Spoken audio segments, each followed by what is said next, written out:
We're going to be going to a panel session, which is going to be moderated by Steel Media's Aneta.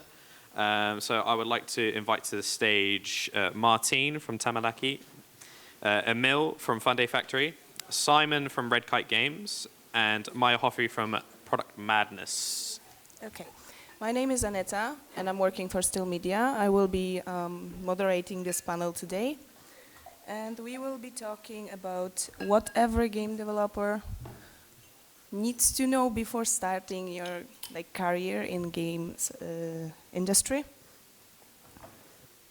And we have a bunch of experts which agreed to join us today and share their thoughts with us. Okay, so we will start with the introduction. Could you please introduce yourself shortly to the audience? Do I need them? Okay, it works. Hi, I'm Maya. Hofree. I'm a VP of New Games at Product Madness. I've been in the industry for the past 12 years almost. Started at Jelly Button Games, created Pirate King, worked in Playtika for a few years, and now I've been lucky to join Product Madness's team about 2 years ago, where we are working on creating casual casino games and understanding what the future of that industry means. Hi everyone, I'm Simon Iwaniszak. I'm the studio director at Kite Games. I've been in video games for about 17 years, started my career at Rockstar, worked there for about 7-8 years, set up Kite. It'll be our 11th birthday on, well in fact we've just had our 11th birthday. We're a work-for-hire co-dev focused studio, working on PC console games. Hey everyone, my name is Emil. I've been in the game industry for about 12 years. Got my start as an indie developer, and then sort of from there shipped a few games for weird platforms like the Ouya, and then about 7 years ago I joined Funday Factory, where I'm now head of product and a partner. We also recently had our 11 years birthday, so it takes time and persistence to survive in the industry for that long. So yeah, looking forward to talking in the panel. Right. And my name is Martine Spaans. I'm from the Netherlands. I've been in the games industry for about 16 years, always on the publishing side of things. So back then it was all about publishing Flash games on the web, and then later transitioned to mobile, free-to-play. And now, since last year, I'm also the general manager of the Dutch Games Association. And a quick calculation, I think together we have 57 years of experience. Which is not a lot. Okay, so my first question for you is, what do you think differs the gaming industry from other creative and IT industries? What are your thoughts about this? I'll start. I think the games industry is notorious for moving fast. You can also see it, for example, at conferences like this, like the hot topic, let's say the hot topic of last year is not the hot topic of this year. It's like every year there's some kind of new trends that people are talking about. And I think when you compare that either to IT or to other creative industries, obviously there's movement there as well, but I have the feeling that movement there is just a little bit slower. And it's because we're at those crossroads of creative work and IT development. I think that is where we find ourselves often at the forefront of new technology. So everything is fast. I think so. And to add to that, I'd say everything moves fast. So the 57 years of combined experience, I think part of being in the industry is also recognizing that that has value in you have something to fall back on, but in terms of where it differs from a lot of other industries is just the whole concept of everything changes all the time, so you gotta be able to sort of move quickly. Yeah, I agree with everything that's been said. I mean, my answer's a bit boring, to be honest. I've only ever worked in games, so I'm not really going to comment on what IT or other creative industries are like, because I've got no idea. So. I just say that I think one of the unique things in our industry is that we're creating fun. We're creating an experience, and our players, they don't need us, they want fun. And I think that's also one of the hardest things, because we need to deliver an experience to players that will, when they finish it, they will say, oh, this was fun. And I think that's the hardest part of creating an experience. Yeah, you need to engage with your players. You need a to lot. want them to engage with you, which is... Exactly.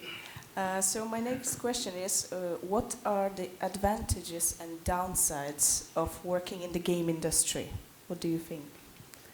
I think one of the key advantages is that it's such a cross-disciplinary space that you get to, that it's one of the few places where you'll actually be able to put artists and sound designers and game designers and programmers in one room as this weird social experiment and see what happens and what will come out of it. And sometimes it's utter chaos, but then other times something really beautiful can come out of that chaos and chaotic process. So there's definitely something there that is unique to the games industry in the sense that it's one big social experiment. What happens if you put 4 or 5 or 10 really creative people in a room? Who will win? Coming out of that. I think one of the big advantages of the games industry is also how much of a flat structure it is. Whereas, obviously, there is a little bit of hierarchy, but it's not very even if you work for a big company, there's a big chance that you can totally reach out to your CEO and talk to them. And you also notice that flat structure at game conferences.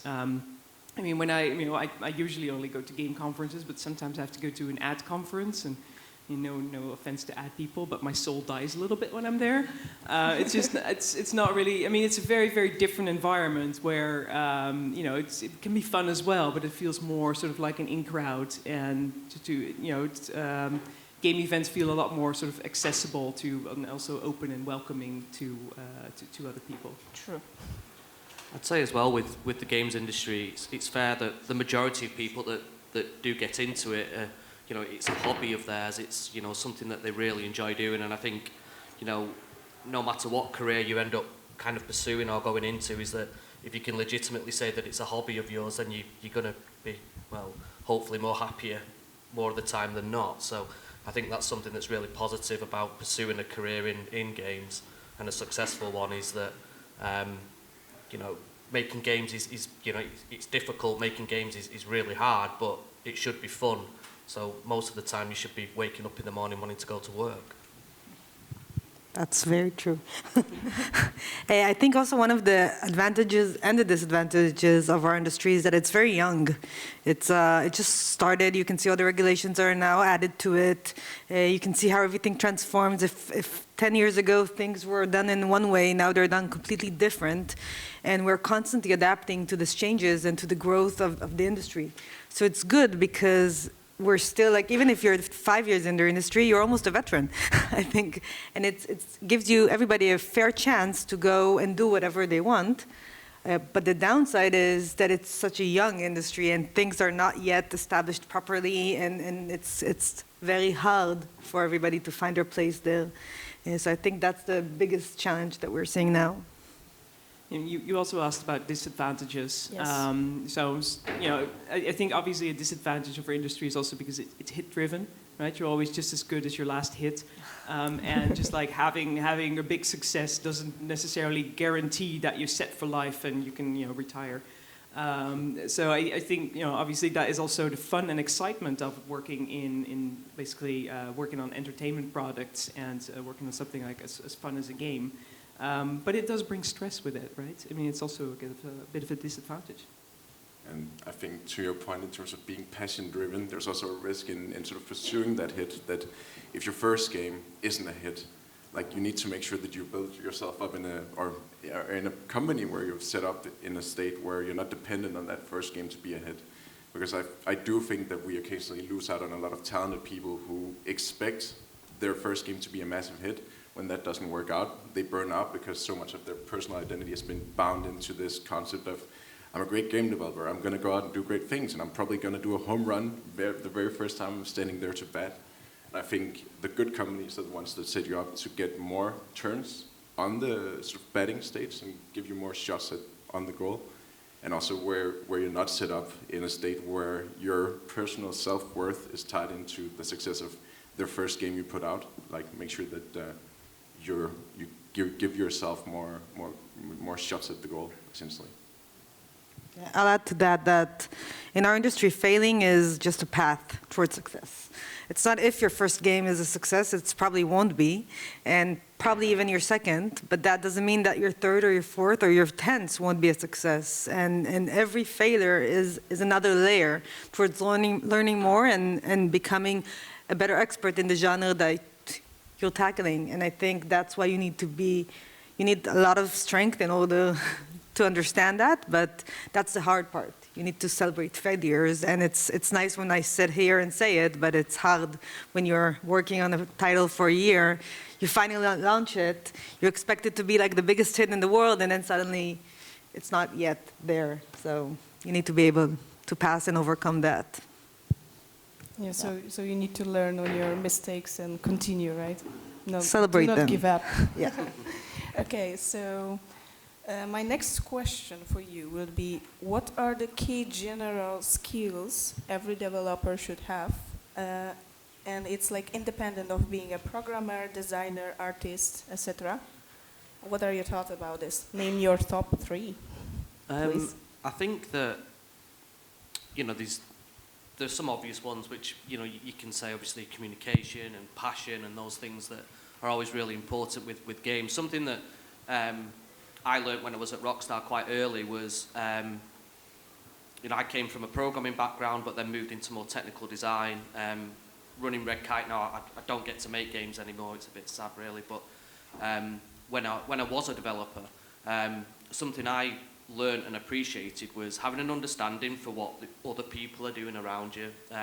If you're a programmer or you're an artist, a designer, producer, QA, whatever it might be, on the development side, is having an appreciation for what your team are doing. And you don't need to be able to do their jobs because that's what they're doing, but understanding what their day-to-day is, what their processes are, the software that they're using, all these things that when you go and you talk to them and you're creating a game together and you're pulling ideas together, is that have an appreciation for what you're asking them to potentially do or collaborate on. And I just think that you get a much better reception from them and better collaboration and ideas when you are talking to them and understanding what it is that they do and what they bring to the table when it's developing games. Because obviously it's not always the case, but the majority, certainly on the big games, is that they're made by teams and everybody plays their part.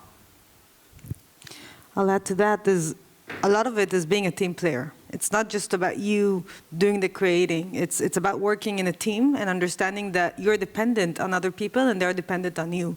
So I think it's much harder. It's possible to do a game alone, but in our industry, it's working as a team, is respecting your teammates and being a team player. That's, I think, the most important thing. And the other one is strengths. You need to have personal strength. You need to understand, like I said, celebrating failures is hard. Being late for deadlines constantly, which is also a given, that's also very hard because you always get criticized about that. Why are you late?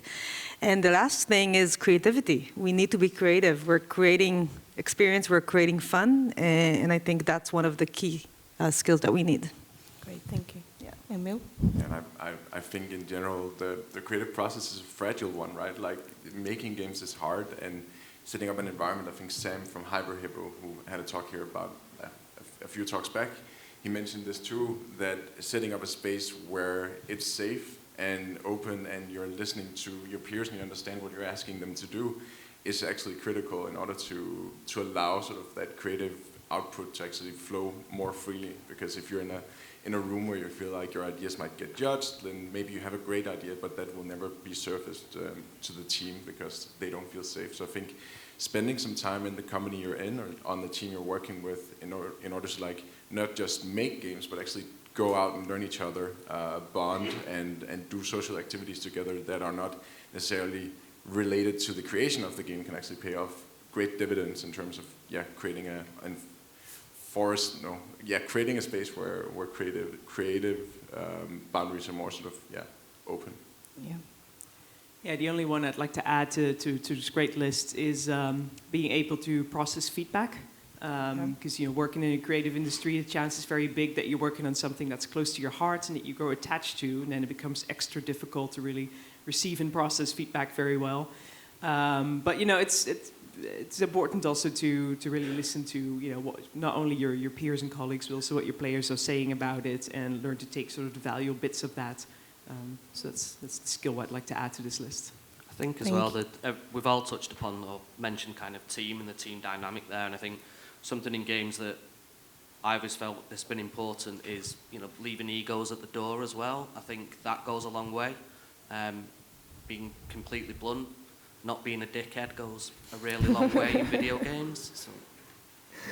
Yes, that's quite interesting. So when we are on the topic of being like in a team and working together, what do you think, what kind of team or company should new developer look for? So I think the first thing is to ask yourself, what's the company culture? I think there's a lot about culture and who you are, and make sure there's compatibility there. I think when you're interviewing to some place or checking out a team, ask what are the core values? What's the most important thing? And make sure that it correlates with what you believe. And second is check your team out. See who the team is, and see that you're working with people who you respect and you want to work with. And I think the third thing is genre, and it's weird that I say it, but it's very important. Make sure that you're going to work on a game that you will want to play with, and understand that the game that you're going to work on is probably what you're going to be playing every morning, every night, and every afternoon. Also your competitors, and also anything that even is remotely close to that, because you need to be the expert in the genre that you're developing on. So I think that's also something that you need to make sure when you're joining a team, that there's compatibility there. I'd say as well, for me, I started at Rockstar before I then set up Red Kite. So I think that there's no kind of right or wrong answer. I think you can, you know, go into the industry and join a company and do it that way, or potentially, you know, set up your own indie studio and build it from there. I think there's obviously success and failures in both sides of that. I would say, you know, what's been touched upon there with culture is really important, and, you know, I would always, you know, look at the games that's being made, look at the teams that you're going to be working with. You know, you're going to be spending a lot of time with these people if you join a company, and I think, you know, try and find a place where you're making great games, but you're also making great games with great people. So. Yep. Yeah, I think in general, the better the team you have, the better a shot at actually sort of making something that will break through is going to happen. I think for me also diversification in terms of having a more diverse team is important as well. So also having people on the team who come with different perspectives than what you might sort of have yourself. Is also something that's going to help you both look at your product from a different angle than what you might normally have looked at otherwise. So I think, yeah, making sure that it's not just a bunch of people that look exactly like you, but someone that also are passionate about other genres than you might be. But I think in general, ensuring that if you're moving towards joining a company, making sure that you're aligned with the goal of the company, not just from a value perspective, but also like the products that are being made. Because that can be hard to change, so it's easier and more. It's going to be a better experience for you if you find a place that is aligned with where you want to be. Yes, that's true. Yeah, and speaking also from sort of a perspective of remote work, because like in the last 10 years I've only been basically working with a remote team where we, you know, maybe see those guys once every 3 years or something. It really pays off to put in a little bit of effort to really get to know also the team that you're working with, because even when, like remote, when everyone's distributed all around the world, it's so easy to just only talk about work stuff and like, oh, have you already done this, have you already done that. But really, like putting in the extra efforts to you know, to get to know each other better really goes a very, very long way. Yeah, and also it's good to have a call on video, so you know the faces actually of the people you're talking to. That's true. Okay, so my next question, when we are on the company topic, is what do you think is the best way to go? Like self-employment, establishing your own company or steady job. What should a developer keep in mind before choosing one of those? What are your thoughts? I think it really depends on the person, right? Like it's it's a very broad perspective. So in here, there's going to be people who are probably going to start their own company. There's also going to be people who will join another company and be frustrated with the way things are run there, and go out from that with a clear goal of what do I want to change? Like what sort of company do I want to build? So I think it's going to be different for different people. I think I kind of touched upon it in the previous question, in that I don't think there's a right or wrong answer with it. I think, you know, if you are going to pursue setting up your own studio or creating your own game, I would say, you know, think about what it is that you really want to achieve.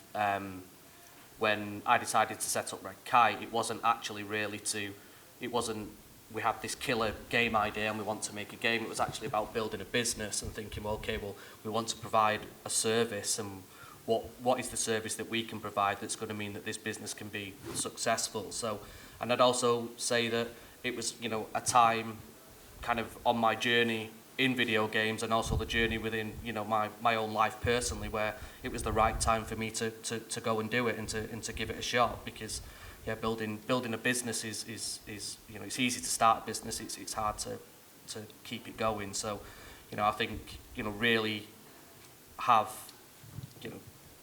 thought out exactly what it is that you want to do, if that's kind of how you want to pursue it.